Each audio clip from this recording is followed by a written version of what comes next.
by the way, I read that book when I was in the 7th grade, As a Man Thinketh.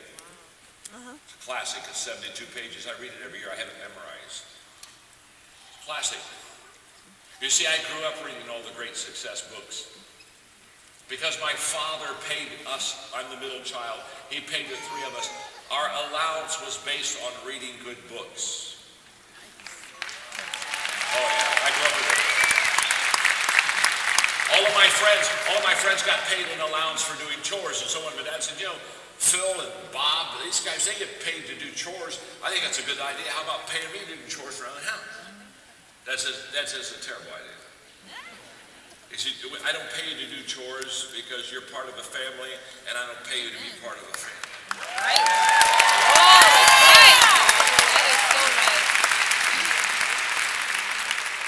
So let me explain it this way, that by the time you were born, John, you already owed your mother for 9 months of ruin. That's right.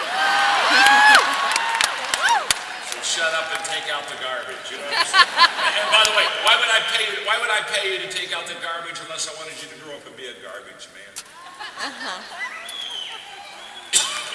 He said, I put my money where my values are. And we were required from the 7th grade on to read 30 minutes a day of required reading, of which he put the books in our hands. I can tell you, well, by the time my brother graduated from college, he was already a millionaire. By the time I was 28, I had the 10th largest nonprofit organization in the country. By the time my sister was 27, she ran a hospital. Listen to me very carefully. Listen to me very carefully.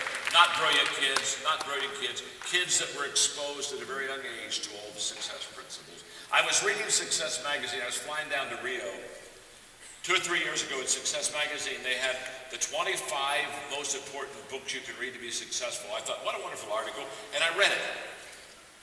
And then I decided to go back and count the books of the 25 that I had read. 19 of the 25 books that you have to read to be successful, I had already read, devoured, underlined, studied by the time I graduated from high school. 19 of the 25. Wow. No wonder. No, it wasn't even a race, folks. It is. The fastest person doesn't win the race. It's the person who starts first. I mean, speed is overrated. Getting started is underrated. Especially getting started first. And what my father did is my father understood that if I can put the good stuff in my kids' lives, and I tell you that because some of you are parents. I did that for my children. I now do that for my grandchildren. They're on a reading program. Of course they're on a reading program. I pay them. We talk about the books. So as a Man Thinketh by James Allen, I grew up every year. I read that book from 7th grade, 8th grade, 9th. And by the time I graduated from high school, I said, this is the book I need to read every year. It's only 72 pages. There's nothing to it. And now what am I saying? Here's what I'm saying.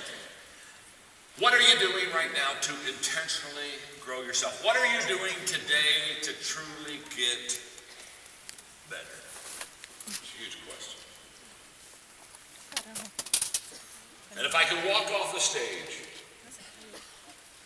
if I could walk off the stage and we could just interact, I would say to you, the most important thing that you can do, the most important thing you can do as we get to this conference is to get yourself on a personal growth plan. It changed my life. I'm still on personal growth. I'm 66. I'm still on a personal growth plan. Law number 2. Law number 2. Law number 2. The mirror. The law of the mirror says you must see value in yourself to add value to yourself. It's a huge law.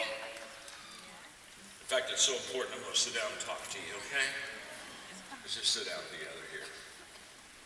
You've got to see value. When you look in the mirror, you've got to see value in yourself to add value to yourself. If you don't see much value in you, you won't put much time in you. You won't put much energy in you. You won't put much money in you. You won't bet on yourself. If you don't see much value in you, you won't bet on yourself. You know what? If you don't see much value in you, you'll want somebody else to bet on you. You'll want somebody else to sponsor you. This is a law on self-image. And the law on self-image basically says, as you see yourself, You'll place value on yourself, and as you see others, you'll place value on them. So if you have a low self-image, you won't put much into you. And if you have a low self-image, you won't put much into others. I know that for a fact. I see it all the time. I watch and I observe people. And one of the greatest things you can do is begin to see value in yourself. And one of the great things I love about Beachbody, one of the great things I love about this type of an organization is they begin to help you see that you have potential and that you can succeed. And I loved it when one of the diamonds was saying, listen to me, you can do this, you can do this, you can do this. And all she was trying to do is just to kind of help you to understand that you're a person of worth, that you're a person of potential. And if you see yourself as a person of worth, you'll bet on yourself. But if you don't see yourself as a person of worth,